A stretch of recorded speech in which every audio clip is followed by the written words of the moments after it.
आम के पौधों में माइक्रोन्यूट्रिएंट या सेकेंडरी न्यूट्रिएंट का इस्तेमाल।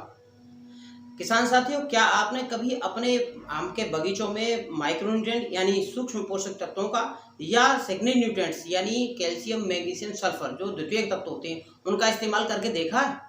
अगर नहीं देखा है तो करके देखिए। निश्चित रूप से आप लाभ की खेती करेंगे, लाभ में रहेंगे और इतने अच्छे परिणाम आपको मिलेंगे शायद आपने सोचा भी नहीं होगा। नमस्कार, मेरा नाम है बीके शर्मा और आप देख रहे हैं आपका पसंदीदा channel agriculture technique and solution.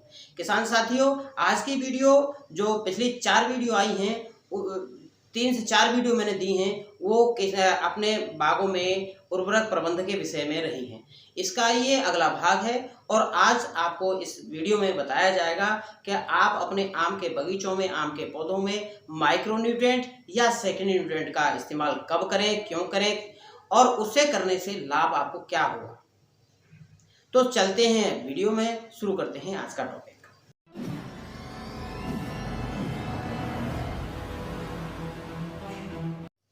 किसान साथियों, अब शुरुआत करते हैं वीडियो की और बताते हैं आपको कि आप आपके आम के बागों में, आम के बगीचों में प्रति पौधा माइक्रोन्यूट्रिएंट क्यों आवश्यक है।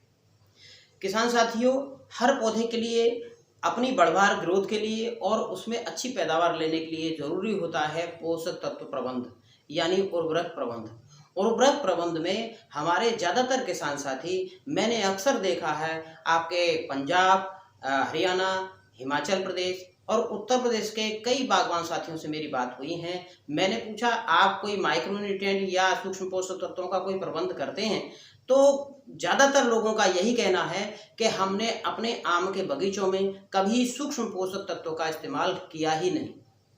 किसान साथियों, जिस प्रकार से हमें अपनी फसलों को बढ़वार के लिए, वृद्धि के लिए सूक्ष्म पोषक तत्वों की भी आवश्यकता पड़ती है और हमारे बहुत सारे किसान साथी उनमें देते हैं, परंतु आम के बगीचों जैसे लीची है और फलदार अन्य वृक्ष हैं, उनमें माइक्रोन्यूट्रिएंट अक्सर करके इस्तेमाल नहीं किया जाता। तो किसान साथियों, मैं आपसे इस वीडियो के माध्यम से यही कहना चाहता हूं कि आप कम से कम 1-2 बार माइक्रोन्यूट्रिएंट या सेकेंडरी न्यूट्रिएंट भी अपने पौधों में, जड़ों में डाल के देखें। आपको लगेगा कि निश्चित रूप से आपको बहुत अच्छा लाभ आ रहा है। पौधा इस तरीके से चलेगा, बहुत खिल के चलेगा, बहुत अच्छा उत्पादन वो देगा। अब प्रश्न ये उठता है कि हम अपने पौधों में सेकेंडरी न्यूट्रिएंट कब डालें और कितना डालें। तो सेकेंडरी न्यूट्रिएंट के रूप में मैं आपको रिकमेंड करूंगा कि आप कैल्शियम, मैग्नीशियम और सल्फर का कॉम्बिनेशन आता है बाजार में, इसकी मात्रा को आप डीएपी जब डालते हैं, पोटेशियम जब डालते हैं, जो भी आप फर्टिलाइजर डाल रहे हैं उससे अलग इसे डालना है, कम से कम 1 से 2 महीने के अंतराल पे।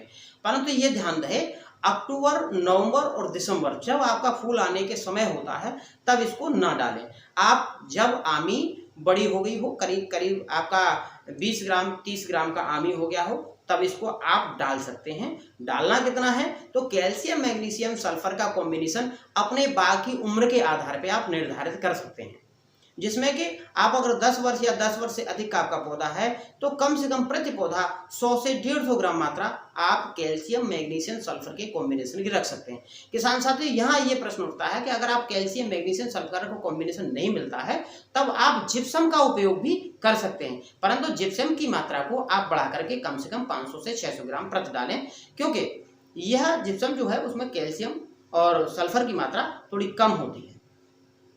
अब प्रश्न ये उठता है कि हम माइक्रोन्यूट्रिएंट की मात्रा कब डालें और कितना डालें। तो माइक्रोन्यूट्रिएंट जिसमें कि 2 ग्रेड आते हैं, जिसमें एक आता है 6% जिंक का और एक आता है 10% जिंक का।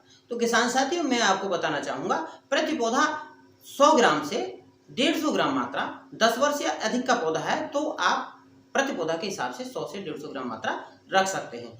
किसान साथियों, यहाँ यह ध्यान देने वाली बात है कि आप अगर माइक्रोन्यूट्रिएंट डाल रहे हैं या सेकेंडरी न्यूट्रिएंट डाल रहे हैं तो वर्ष में आपने एक बार सेकेंडरी न्यूट्रिएंट और एक बार माइक्रोन्यूट्रिएंट देना है और दोनों साथ में नहीं देने, क्योंकि पौधे की अपनी आवश्यकताएं हैं और उन आवश्यकताओं को पूरा करने के लिए पौधे को एक साथ से कोई न्यूट्रिएंट आप ना दें। अंतराल कम से कम रखिए 3 से 4 महीने का, उसके बाद ही आप न्यूट्रिएंट डालिए। जैसे आपने डीएपी, पोटाश, एनपीके डाला था, उसी हिसाब से इसमें भी आप थोड़ा सा गैप करके डालेंगे तो आपको अच्छे परिणाम मिलेंगे। मैं इसलिए कह रहा हूँ कि आपने अक्टूबर, नवंबर, दिसंबर में नहीं डालना है, क्योंकि वो प्रजनन काल होता है और प्रजनन काल में हम कोई फर्टिलाइजर रिकमेंड नहीं करेंगे। तब आप उस समय डालें जब आमी आपकी बन चुकी हो, आपका फूल झड़ चुका हो और आपके फल को साइज को बढ़ाने का आपको लग रहा हो कि अब हमें साइज बढ़ाना है, तो 1 वर्ष आप माइक्रोन्यूट्रिएंट और 1 वर्ष आप सेकंड न्यूट्रिएंट ऐसे निर्धारित करके डालिए। किसान साथियों, अब मैं आपको बताऊंगा अगली वीडियो में उस सब्जेक्ट को जो कि हमारे अक्सर किसान साथी बहुत बड़ी गलती कर रहे हैं, हर साल चूने का प्रयोग करके। अगली वीडियो में बताऊंगा कि चूने की मात्रा क्यों डालना जरूरी है और कितना डालना जरूरी है, या हम अधिकतम उसकी मात्रा डाल रहे हैं तो हमारे लिए कहीं नुकसान तो नहीं कर रही है। इस सब्जेक्ट पे रखूंगा अगली वीडियो। मिलता हूं अगली वीडियो में, तब तक के लिए नमस्कार।